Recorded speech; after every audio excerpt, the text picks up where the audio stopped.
Muito boa tarde, galera. Já está no ar o seu Esporte Mais dessa quarta-feira. Libertadores, a torcida fez a sua parte, mas o Botafogo foi derrotado dentro de casa pelo Barcelona de Guayaquil. Conselho Gestor do Fortaleza anuncia Bonamigo como novo técnico do tricolor após renúncia da diretoria executiva. Clássico da Paz. Alguns jogadores foram poupados do Ceará na última atividade em Porangabuçu, antes do jogo de logo mais. O discurso de Vladimir Jesus, técnico coral, é muita atenção durante os 90 minutos e espera um Ferroviário diferente diante do Ceará. Esse é o Esporte Mais que está começando agora.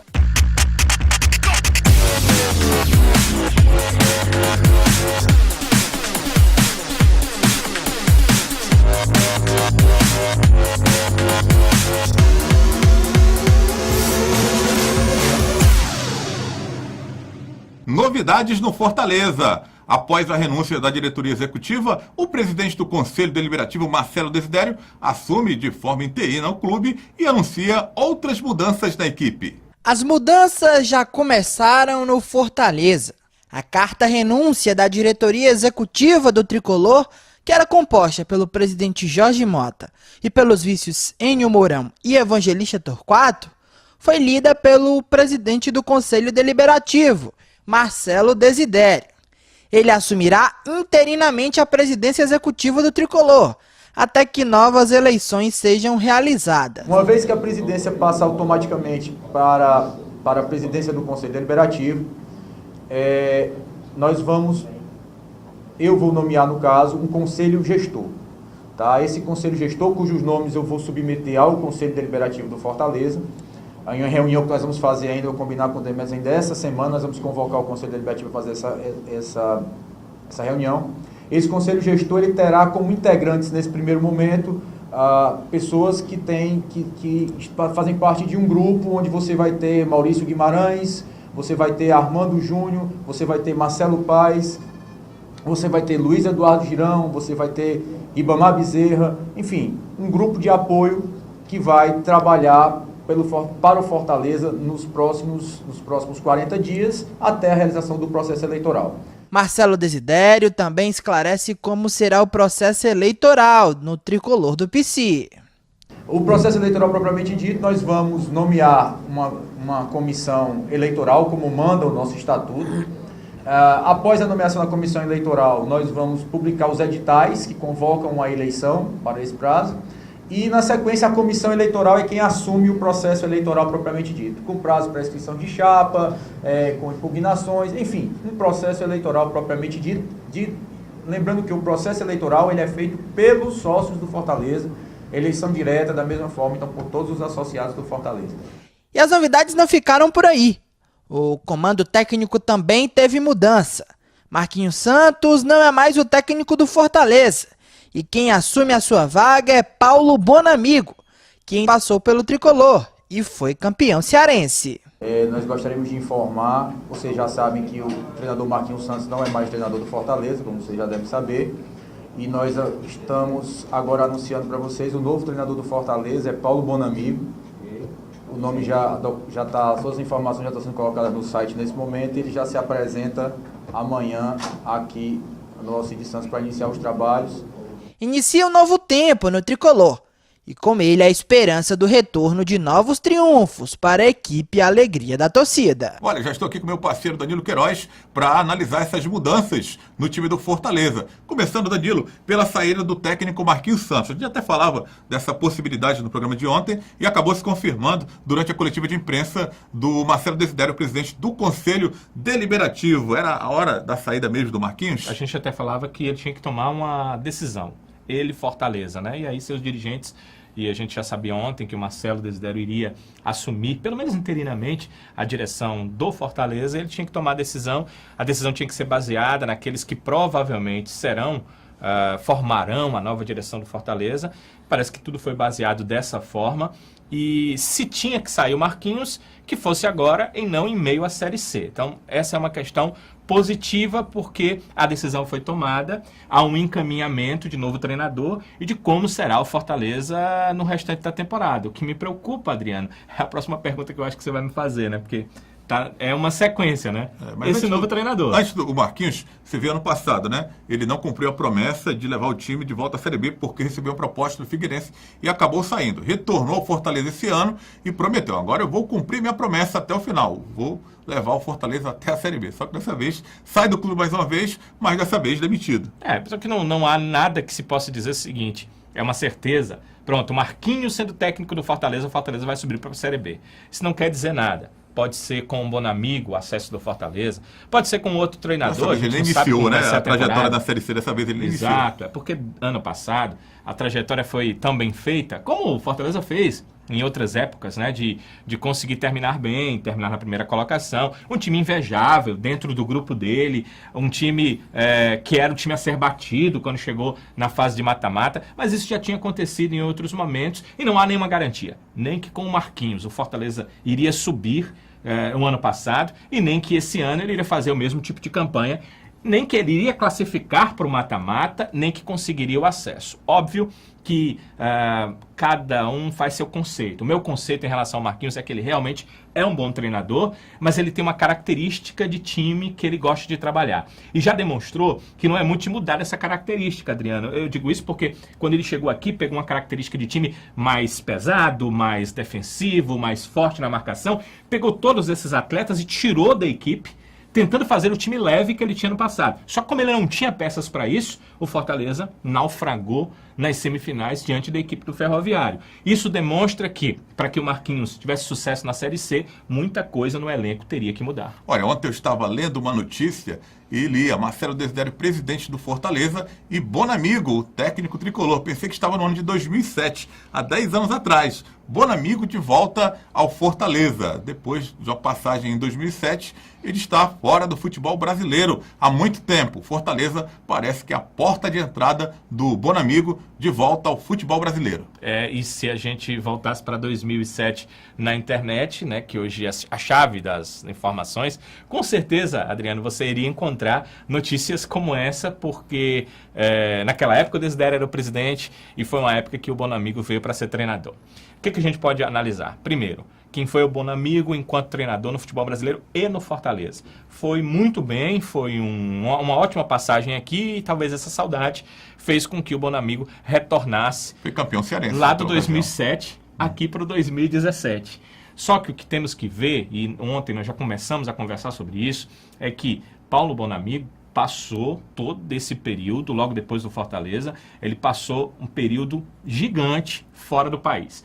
Ele esteve em Dubai, ele esteve em outros países árabes, ele treinou 3 equipes daquela região que se costuma chamar mundo árabe, porque a língua e a religião são compatíveis ali naqueles países, então a gente costuma chamar assim. E também o futebol me parece que meio compatível, eles têm uma forma de jogar e de se estabelecer os campeonatos parecidos. Também é parecido, né? Também é compatível. Muita grana. Os caras ganham dinheiro. Agora, mas entenda, isso deixa o Bonamigo muito distante do futebol brasileiro, da forma de jogar hoje no Brasil e do conhecimento de atletas, questões táticas, questões de próprias competições. Ele não está um cara feito. E eu não estou dizendo aqui, desvalorizando o Bonamigo, que ele não vai chegar e não vai poder fazer uma boa campanha com o Fortaleza. Eu só digo que isso dificulta e que, com certeza, um treinador conhecedor do momento do Fortaleza, da Série C, do futebol brasileiro e de atletas, porque o Fortaleza vai precisar de contratações, seria bem melhor para o Fortaleza. É uma dificuldade a mais. Como é que se tira essa dificuldade? Um bom gerente de futebol, um bom diretor e conhecedor do mercado e assistentes que possam passar para o Bonamigo as informações que ele vai precisar dentro da Série C do Brasileiro. O que eu imagino é o seguinte, Adriano, eu, treinador, aliás, eu, presidente do Fortaleza, não iria querer um treinador como o Bonamigo, há tanto tempo fora do país. Porque de problemas, olha, Fortaleza já está assim. Então ele precisava minimizar os problemas e acho que ele encontrou mais um treinador que está tão distante há tanto tempo. Me parece uma aposta, né? Uma aposta, e é tudo que o Fortaleza não precisa nesse momento. Precisaria contratar talvez um técnico já mais inteirado aí com o futebol brasileiro. Mas está cheirando a aposta. O Bonamigo, 10 anos de diferença da primeira passagem dele aqui, 2007 não seria uma aposta, né? Em 2017 me parece que passa a ser uma aposta. Eu não diria que ele, enquanto treinador, é uma aposta. Ele já foi bem no Fortaleza É em a outro situação, momento. né? Mas a situação dele, ele é trazido como aposta, porque ele está usando o Fortaleza como mercado de volta, de entrada, como você disse no começo, para o futebol brasileiro novamente. Então ele vai precisar se aclimatar e começar a ter todas as informações que são necessárias para um treinador quando ele chega numa nova casa e no futebol brasileiro de volta. Meus amigos foram quase 10 anos fora do país. Então, não dá para você requerer do Paulo Bonamigo o que você iria requerer de um outro treinador. Por exemplo, como ele vai fazer uma análise de possíveis adversários? Ele vai precisar muito dos coadjuvantes, dos assistentes, das pessoas que hoje trabalham no Fortaleza ou de alguém que ele possa trazer com ele, desde que ele não traga lá também do mundo árabe, né? Desde que ele traga também aqui já do futebol brasileiro. Ele vai precisar muito disso. E se fosse um outro treinador mais aclimatado, tudo isso estaria meio que na ponta do lápis, na palma da mão, na cabeça. É uma dificuldade a mais, como eu disse há pouco, mas o Fortaleza resolveu apostar nesse cara que entende ser um cara inteligentíssimo, um treinador que já deu liga no Fortaleza, embora 10 anos atrás, para levar o Fortaleza de novo para a Série B. Tomara que a aposta seja certa, tomara que o Fortaleza não precise mudar o caminho no meio da temporada, porque isso seria muito, mas muito ruim para o Fortaleza, que já não passa grandes momentos no futebol nacional. Olha, vamos dar uma parada no Esporte Mais, mas tem muita informação, hein? Tem Libertadores e tem o Clássico da Paz, hein? De repente, o Alvinegro pode ser campeão logo mais à noite no Castelão, mas o Ferrão não tá morto, não.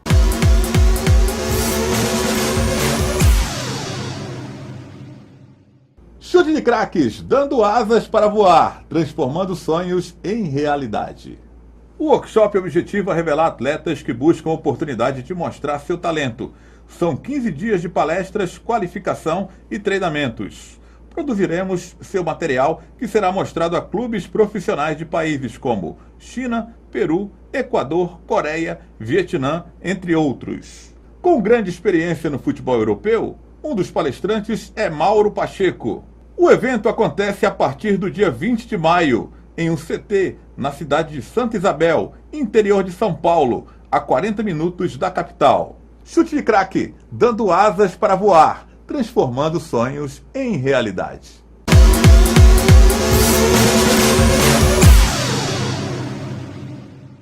Agora o papo é Libertadores da América. O Botafogo perdeu em casa e se complicou diante da sua torcida. No estádio Newton Santos, no Rio de Janeiro, o Botafogo foi derrotado pelo Barcelona de Guayaquil. Logo aos 6 minutos, Ayoví recebeu ótimo lançamento rasteiro de Alemã. Ganhou do zagueiro Carli dentro da área e ficou cara a cara com o Gatito Fernandes. O camisa 21 da equipe do Barcelona mandou para o fundo das redes. 1-0 para o time equatoriano.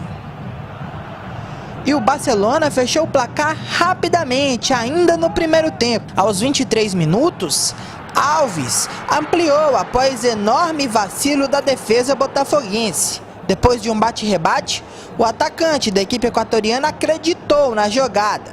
Ganhou de Emerson Silva e contou com a saída completamente desastrada de Gatito Fernandes.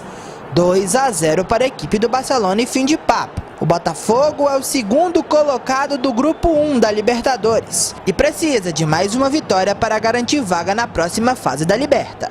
Olha, essa noite teremos mais 5 jogos envolvendo equipes brasileiras pela Libertadores da América. O Sport Boys recebe a equipe do Atlético Mineiro no estádio Ramon Aguilera às 7h30 da noite. Também às 7h30 da noite, o Grêmio visita o Deportes Iquique no estádio Terra de Campeones. O Atlético Paranaense enfrenta a equipe do São Lourenço às 9h da noite na Arena da Baixada. O Palmeiras enfrenta fora de casa o Jorge Wilstermann às 9h45 da noite no estádio Félix Capriles. E fechando a rodada dos brasileiros, o Flamengo enfrenta a equipe do Universidade Católica no Maracanã às 9h45 da noite.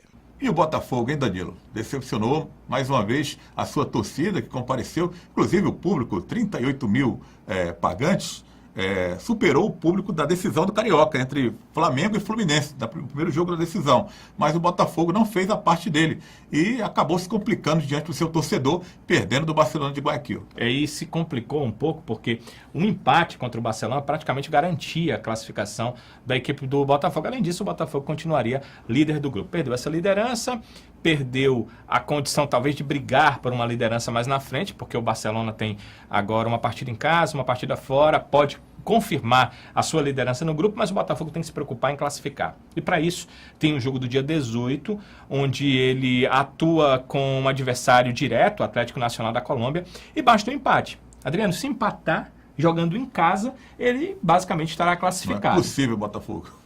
Se vencer, ele até volta a tentar brigar pela liderança do grupo. Mas aí uma questão, como eu estou dizendo, ele tem que brigar primeiro pela classificação. Acredito que o Botafogo construiu uma classificação sólida e sem muitos problemas.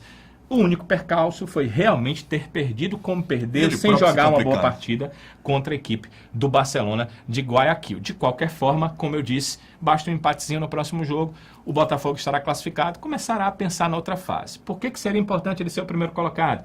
Pela questão do chaveamento em seguida, que há uma escolha, e aí nessa opção lá de sorteio, o Botafogo poderia pegar um adversário um pouco mais fraco e poderia também pegar uma partida em casa, decidindo a classificação para as próximas fases. Então, se o Botafogo puder ser primeiro, melhor ainda. Olha, com os resultados até aqui da rodada da Libertadores, o Palmeiras precisa apenas de um empate na Bolívia para chegar à sua classificação. O Palmeiras também tem uma classificação mais facilitada, né?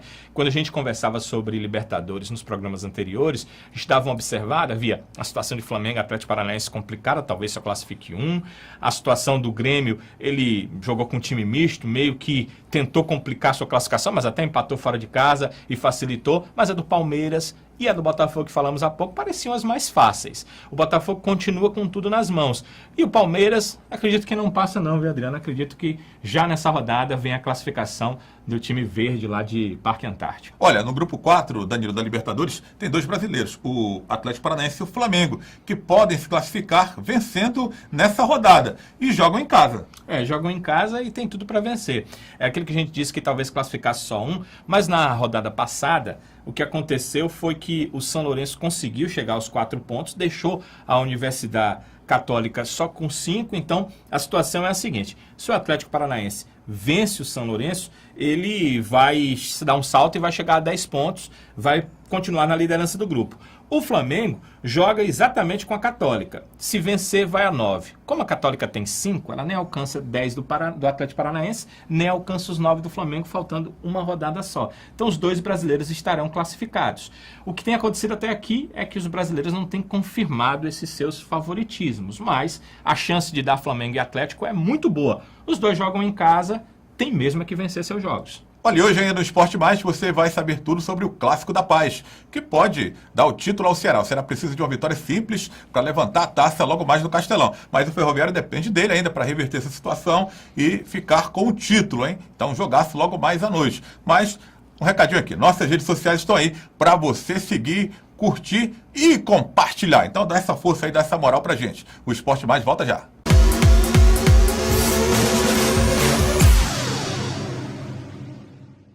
Chute de craques, dando asas para voar, transformando sonhos em realidade.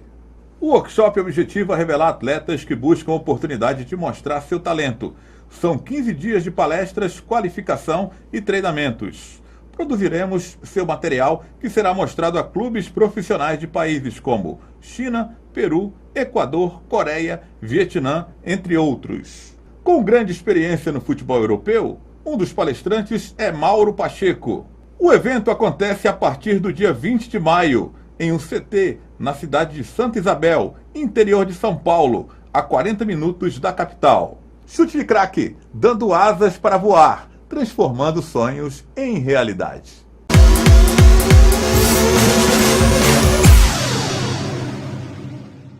E no Ferroviário, muita atenção! Esse é o discurso do técnico Vladimir Jesus para o jogo contra o Ceará de logo mais à noite. O Ferroviário realizou nesta terça-feira o último treino antes da segunda partida da final do Campeonato Cearense contra o Ceará. Apenas um rachão foi realizado durante a atividade. O atacante Vitinho, que retorna após cumprir suspensão, fala sobre a importância de começar a jogar com atenção durante os 90 minutos da partida. A gente no segundo tempo deu uma modificada ali, tudo, mas de repente a gente entrar com um pouquinho mais de atenção pouquinho mais de garra, né, vontade. Então eu acho que alguns erros que a gente fez no último jogo, eu tive de fora, eu pude ver algumas coisas, a gente trabalhou um pouquinho hoje e eu conversei um pouquinho com o professor ali também, ele me passou. Quarta-feira vai ser diferente. A missão não é fácil. O Ferroviário precisa vencer ou empatar amanhã no Estádio Castelão às 9h45 contra o Ceará para forçar um terceiro jogo da final do Campeonato Cearense. Mas para isso, Vladimir já sabe o que deve ser mudado na equipe coral. A gente esqueceu que estava disputando a final de campeonato. Entramos num marasmo, numa apatia muito grande, e esse marasmo e essa apatia determinou o resultado do primeiro tempo. No segundo, a gente teve uma mudança de atitude, uma mudança de postura e uma pequena melhora. Quer dizer que a gente fez um segundo tempo primoroso, não, porque se tivesse feito, poderia ter virado o jogo.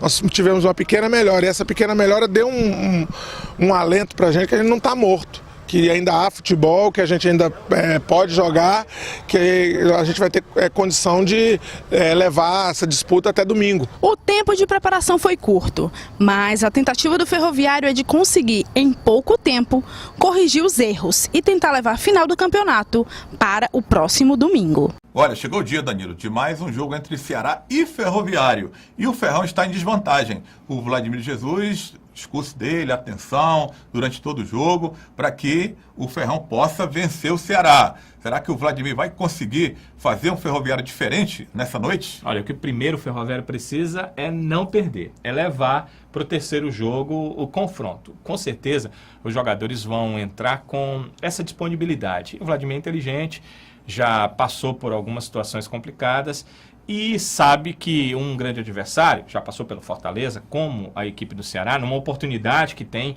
de matar no segundo jogo, vai tentar fazer isso. Cabe ao Ferroviário ter tranquilidade. Se o Ferroviário se atirar, ele vai sofrer como sofreu, principalmente no primeiro tempo do jogo contra o Ceará, quando tentou buscar o gol depois que tinha tomado, e aí deu espaços à equipe do Ceará, e olha, por pouco, mas por muito pouco mesmo, acabou não tomando um segundo, um terceiro gol, porque chances o Ceará teve aos montões. Então o Ferroviário precisa ter tranquilidade, saber disputar a partida sem afobação, e se isso acontecer, pode chegar até mesmo a uma vitória. O que tem que fazer, Adriano? É você chegar para o jogo numa busca de que não posso dar espaço para o meu adversário.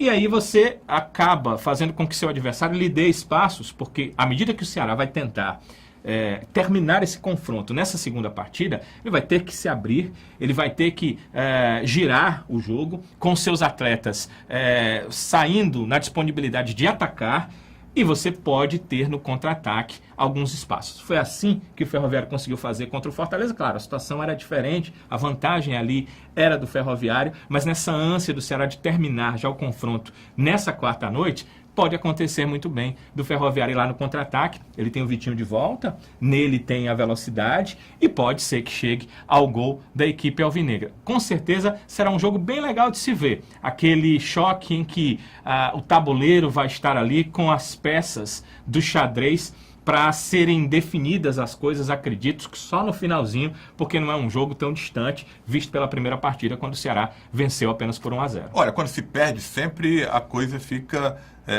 depositada na conta do técnico. E o Vladimir perdeu o jogo e foi muito criticado durante as suas mudanças, as suas escolhas durante a partida. Você acha que aconteceu isso mesmo no jogo passado? Em relação a essa partida, o time vai mudar. O Vitinho vai estar de volta, e o Erandi está suspenso, mas ele pode ter o Túlio de volta, ter o Moisés Lucas também à disposição. O Ferroviário tem que fazer algo diferente. Mas geralmente, quando não se faz, sobra para o técnico, sobra para o Vladimir, no caso. Mas eu não vi nem erro do Vladimir na escalação da equipe, também não vi erro do Vladimir que ele tenha cometido na hora de alterações. Ele alterou em alguns momentos por necessidade e fez alterações que qualquer treinador, com as peças que tinha, com a composição do banco de reservas que tinha, com quem tinha dentro de campo, faria aquelas alterações. Faltaram algumas peças poderem brilhar mais. E, Adriano, eu nem vejo que essas peças assim jogaram mal, com certeza não foi deliberadamente. E numa segunda situação, também acho que não sentiram, porque era uma final. O Mimi, que rendeu bem mais nos jogos contra o Fortaleza, ele só jogou as 2 primeiras, não conseguiu ter aquele passe tão efetivo quanto nos outros jogos. Parece que foi colocado mais para marcar o Mimi, né, também. Mas quando o Mota ficou meio solitário, né? Mas quando a bola vinha, era o Mimi quem carimbava jogadas. Só que ele enfrentou um adversário, ele enfrentou o melhor adversário, o melhor time tecnicamente desse campeonato. A gente tem que entender isso. Se você olhar quantos gols o Ceará tomou, foram pouquíssimos. Exatamente. Então, é uma equipe que não é fácil. Você o seu ataque não se cria com facilidade no meio-campo e na defesa da equipe do Ceará. É uma equipe que tem um padrão tático muito bom. É uma equipe que, às vezes, o Magno Alves vem marcar lá no campo de defesa. Quer dizer, é uma equipe que não se deixa levar, não se deixa envolver facilmente pelo adversário. Então, você tem que observar isso. O que precisa fazer o Vladimir? Já tendo conhecimento maior do seu adversário, porque uma coisa é você ver o adversário jogar contra outras equipes e outra coisa é você perceber ele jogar contra seus atletas, ele tem que tomar algumas medidas para mudar. Nesse jogo, por exemplo, contra o Ferroviário, o Ceará tomou algumas medidas e mudou a forma de jogar, teve variações táticas. Essas variações é que podem iludir a defesa do Ceará. É isso que tem que fazer o Vladimir. Mas eu ressalto uma outra questão. Ele tem peças para isso, realmente? É uma situação elenco, que né? a gente vai poder observar a partir de hoje à noite. Porque se ele tiver, com certeza, essas variações vão entrar em campo. Um Ceará precisando de uma vitória simples para comemorar o título estadual. Mas o técnico Givanildo Oliveira não quis adiantar o time que entra em campo contra o Ferroviário. A terça-feira foi de treino aberto em Porangabuçu. Com a presença do torcedor, o técnico Givanildo Oliveira observou apenas uma atividade regenerativa por parte de alguns atletas. Por conta do desgaste físico do último jogo, alguns jogadores não participaram do rachão, entre eles o lateral esquerdo Romário e os atacantes Lelê e Magno Alves. E o técnico Givanildo Oliveira comenta as situações desses 3 atletas. E vamos esperar. Hoje mesmo perguntei a cada um na hora da minha conversa, dos que jogaram, como é que estavam. Você vê que Romário só deu um trote, o Lelê também, não participaram da recreação. Então nós vamos aguardar. Esse aí é um jogador que gera mais cuidado, porque ele não participou, ele teve uma pancada forte no jogo. Então também é um jogador que nós temos que esperar. Não só ele dizer como está, mas o médico, né, o departamento médico também passar a situação dele. Givanildo ressalta que deve ser repetido por seu time, para que o campeonato seja decidido já nesta quarta-feira. Futebol você não repete. Era muito bom que a gente repetisse, porque a gente ganhava de 1-0. Mas não repete, muda o adversário, algum posicionamento. E nós temos que estar atentos também, dentro da necessidade de também fazer isso aí, e mudando para melhor, para que a gente possa ser um time que não tome gol e depois, principalmente, fazer um gol que nos dá a vitória. O treinador não revela seu time titular, mas nas entrelinhas deixa claro que não teremos grandes mudanças em relação ao último jogo. Mas essa altura não tem muito, nem o Vladimir tem muita coisa que esconder, nem eu, até porque eu não sou muito chegado a isso não. Eu não dou o time porque eu acho que não é necessário você já hoje estar dizendo qual os 11 que vai jogar. É melhor esperar um pouco, certo? E no caso dele, ele tem volta, por exemplo, de jogador, então vamos ver como eles vão se armar. E se engana quem pensa que o experiente treinador não sente mais aquele friozinho na barriga. Ah, com certeza, isso aí não... Até algum pode dizer, jogador, treinador, quem for, principalmente o treinador, falar que não tem, né? Porque a gente fala, isso é antigo, cada jogo é uma história. Nós estamos indo agora para uma decisão, ou seja, a segunda partida de uma decisão, que você pode ser campeão ou de repente não ser e ainda ir para o domingo, para outro jogo, o terceiro jogo. Então é claro que sempre dá. É um costume, uma situação até no meu caso, pelo tempo que eu tenho de futebol como jogador, treinador esse tempo, mas sempre você fica, não diria nervoso, mas preocupado, né? E aquele friozinho sim, com certeza dá. Apesar das dúvidas em relação a esses atletas que não participaram do rachão, o Ceará deverá ser o mesmo que venceu o Ferrão no primeiro jogo da decisão. Everson, Thiago Camitá, Luiz Otávio, Rafael Pereira e Romário. Raul, Richardson e Wallace Pernambucano. Lelê, Vitor Rangel e Magno Alves. Olha, Danilo do Ceará, caso não jogue Magno Alves, fará muita falta logo mais à noite? Acredito que sim, o cara que faz gols e também atrai a marcação do adversário e acaba facilitando para os seus companheiros para que eles possam jogar. Mas a minha impressão é que o Magno vai para o jogo sim. Um cara de 41 anos, como é o caso do Magno, ele jogar domingo, treinar segunda e terça ali forte para jogar numa quarta-feira, acho que não seria o mais correto. E o Ceará tem departamentos, né? Tem fisiologia, tem informações para isso. Acredito que até por isso o Magno ficou fora dos treinos segunda e terça. Também teve a questão do ombro, a gente até chamou a atenção na segunda-feira aqui, porque ele não jogou tudo que sabe, ele perdeu gols ali relativamente fáceis. Muito criticado também, né? Mas o tempo todo ele levava a mão ao ombro, né? Acontece isso, ombro engraçado, direito. né? O cara faz gol, faz, no dia que não faz, não tem direito, parece de ir mal no de jogo. ir mal né? no jogo. E ninguém lembra também que ele sofreu, né? Uma pancada que acabou caindo por cima do braço. Passou o jogo inteiro levando a mão esquerda ao braço direito, mostrando que estava sentindo alguma coisa. Acredito que ele ficou fora desses 2 dias para tratamento. Claro que, se puder, o Givanildo vai lançar esse ar de mistério. Contudo, se faltar o Magno Alves, o que o Ceará deve fazer? O Vitor Rangel finalmente jogaria na sua ali como centroavante. O Magno não deu muito espaço para isso. E aí um outro jogador iria para o lado de campo. O treinador tem opções, inclusive, jogadores leves, talvez um garoto como o Rafinha, mas acredito muito mais no Alex Amado. Seriam as opções aí para essa substituição. O Ceará mudaria um pouco. A gente não viu essa formatação com um centroavante real ali. Mas as peças, se você olhar tecnicamente do Ceará, são tão, não digo excelentes para o futebol brasileiro, mas tão boas em nível de campeonato cearense, comparando com seu adversário, que eu acho que o Ceará continuaria mais forte no confronto. Olha, falando de Givanildo Oliveira, ele confessou, hein, que ainda sente um friozinho na barriga nesses momentos que antecedem uma final. Quantas finais Givanildo não disputou, hein? E ainda sente esse friozinho? São muitas. Agora, quem somos nós, né, para estarmos acima dessa questão de ficarmos ansiosos no momento decisivo, no momento importante, né? A gente que, por exemplo, trabalha na mídia, na imprensa, quando faz uma cobertura assim importante, com certeza ainda vem essa ansiedade, esse friozinho na barriga e até essa vontade de fazer um pouco mais. Acredito que é isso que move o Givanildo, e acredito que é por isso que com essa idade ele continua sendo um treinador tão competitivo, levando suas equipes a títulos, a objetivos, a acessos, como aconteceu agora há pouco quando ele estava na equipe do América Mineiro. No dia que não tiver mais isso, Adriano, tá na hora de encerrar a carreira. Olha, esse Ceará, hein? Qual a postura que você espera que o Givanildo coloque os seus comandados, mande os seus comandados colocar em prática diante do Ferroviário? Não é bobo o Givanildo, a gente já sabe disso. O que o Ceará vai ser é um time inteligente, não vai se atirar de qualquer forma, mas vai ter na cabeça de cada atleta o objetivo de finalizar nessa quarta noite esse confronto. Mas isso é só se possível, porque, Adriano, se fala muito, será que o Ceará vai ganhar ou não vai?